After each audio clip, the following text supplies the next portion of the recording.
USCIS এর তাৎক্ষণিক বহিষ্কারের শিকার হয়েছেন এক বাংলাদেশি পরিবার।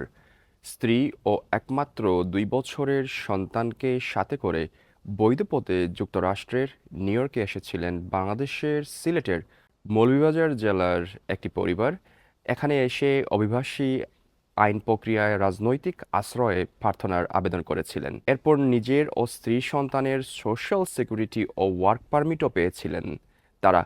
যদিও আমেরিকায় স্ত্রী সন্তান নিয়ে বসবাস ও কাজের সুযোগ পেয়ে অনেকটা স্বস্তিতে ছিলেন, তবে শেষটা আর সুখকর হলো না। ২০২৪ সালের অগাস্ট মাসে ট্যুরিস্ট ভিসায় স্ত্রী ও একমাত্র শিশু সন্তানকে নিয়ে নিউ ইয়র্কে আসেন ওই ৩৩ বছর বয়সী যুবক। এখানে আসার পর দেশের যে নিজের যে ব্যবসা ছিল সেটি গুটিয়ে নিয়েছিলেন।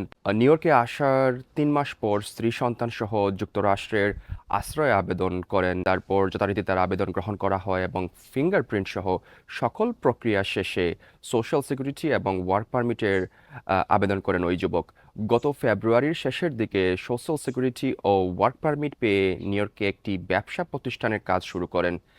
গত মে মাসের শেষ সপ্তাহে ইউএসসিআইএস থেকে নোটিশ আসে যে জুনের ৬ তারিখ তার আবেদনের শুনানির তারিখ।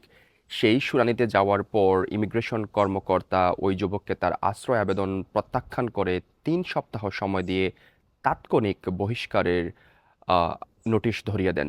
সেই নোটিশ পেয়েই অনেকটা হতাশ হয়ে পড়েন ওই যুবক। এদেশে এসে যারা আশ্রয় আবেদন করেন তাদেরকে দীর্ঘ সময় পর্যন্ত শুনানির জন্য অপেক্ষা করতে হয়, কিন্তু তার ক্ষেত্রে খুব দ্রুত ও হঠাৎ শুনানি হবে তিনি ভাবতেও পারেননি, এবং তাকে যে এই দেশ থেকে ডিপোর্টেশনের আদেশ দেওয়া হবে সেটাও তিনি কখনো কল্পনাতেও আনতে পারেননি। এদিকে একাধিক অ্যাটর্নিদের সাথে যোগাযোগ করা হলে তারা জানান যে এটি ইউএসসিআইএস এর আইনি এখতিয়ারের যে তাৎক্ষণিক বহিষ্কারের যে আদেশ আছে সেটি তারা প্রয়োগ করেছেন।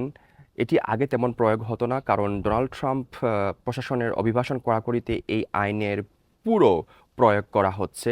ভবিষ্যতে কি হবে সেটি বলা যাচ্ছে না, এজন্য তিনি স্ত্রী সন্তানকে নিয়ে জুনের শেষ সপ্তাহে দেশে ফিরে গিয়েছেন।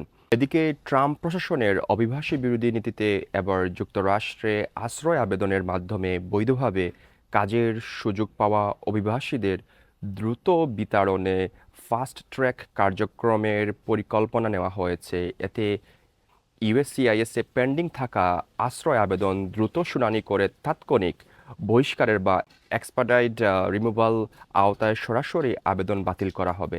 এমনকি আদালতে শুনানির সুযোগ দেওয়া হবে না। আর এমন ফাস্ট ট্র্যাকে